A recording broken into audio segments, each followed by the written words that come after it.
YCP పాలనలో ఆనాడు ఎంపీగా ఉన్న కృష్ణదేవరాయలు వరకపూడిశలకు అన్ని అనుమతులు వచ్చాయని చెప్పిన విషయాన్ని గుర్తు చేస్తూ మరి వరకపూడిశల ప్రాజెక్టును ఎందుకు నిర్మించడం లేదో గొల్లపల్లి ప్రజలకు చెప్పాలి. గొల్లపల్లి మండలంలో తాగునీరు సాగునీరు అందజేయడం వలన ఈ ప్రాంత వాసుల కష్టాలు కొంతన్నా తీరి వారి జీవన స్థితిగతులు మారే అవకాశం ఉన్నది. యువగలం పాదయాత్రలో నారా లోకేష్ కొండముట్ల వద్ద వేసిన వరకపూడిశల ప్రాజెక్టు శిలాఫలకం రాయిగానే మిగిలిపోవడం విచారకరం. అలాగే బడకచెల్ల ప్రాజెక్టు అని ప్రకటించి రైతులు అవసరాలకు పొలాలు అమ్ముకోనియకుండా చేశారు. కనీసం వరకపూడిశల పూర్తి చేసిన తాగునీరు అవసరాలు తీర్చమని కూటమి ప్రభుత్వాన్ని హెచ్చరించారు. మేము వరకపూడిశల అన్ని తెచ్చి అదే మీ ఎంపీ గారు మొన్న మాట్లాడారు. ఆనాడు మా ఎంపీ గారు ఆయన అన్ని పర్మిషన్లు వచ్చి నేను చెప్పారు. మీ ఎంపీ గారు ఆనాడు మా ఎంపీ గారు అన్ని పర్మిషన్లు వచ్చిన సంగతి మరి ఆయనకు తెలుసు. అన్నీ ఇచ్చారు. సంవత్సరంన్నర అయింది.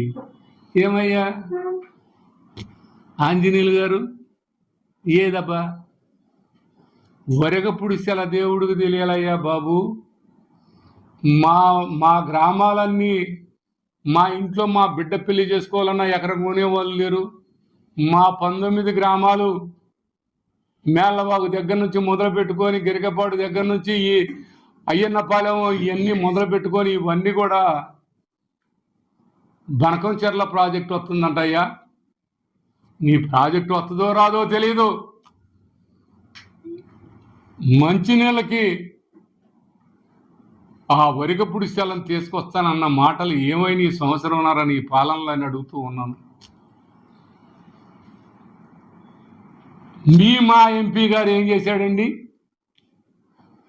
నేనేం తెస్తున్నాను, అయిపోయింది, రేపు వరకపూడిశల వచ్చింది అని అన్నాడు. ఇవ్వండి ఇవ్వండి, హిట్టు కదా. మీరు ఇట్టు కొట్టామని చెప్తున్నారు కదా. ఇంతకంటే మేము చెప్పగలిగింది ఏం లేదు. మీకు నమస్కారం అయ్యా. ఆ బొల్లాపల్లి మండలం వల్లనే వాళ్ళు లేడు. వాళ్ళు అన్యాయంగా బలైన పరిస్థితి ఆ బొల్లాపల్లి మండలం.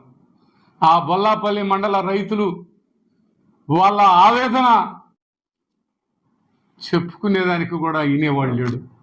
ఎందుకంటే ఆ మిర్చి వేసుకున్నారు, ఆ మిర్చి కొనేవాళ్ళు లేరు. ఆ మిర్చి పంట మీద బతుకుతారు, దాన్ని కొనేవాళ్ళు నాదులు లేడు. ఇవాళ 1 ఎకరం అప్పయింది, పొలం అమ్ముదామంటే పొలం కొనే నాదులు లేడు. ఆత్మహత్యలు రైతులు జరుగుతున్నాయి అంటే ఇదే, దీనివల్లనే. మీరు గుర్తు చేసుకోండి అని ఈ సందర్భంగా తెలియపరచుకుంటూ సెలవు తీసుకుంటున్నాను.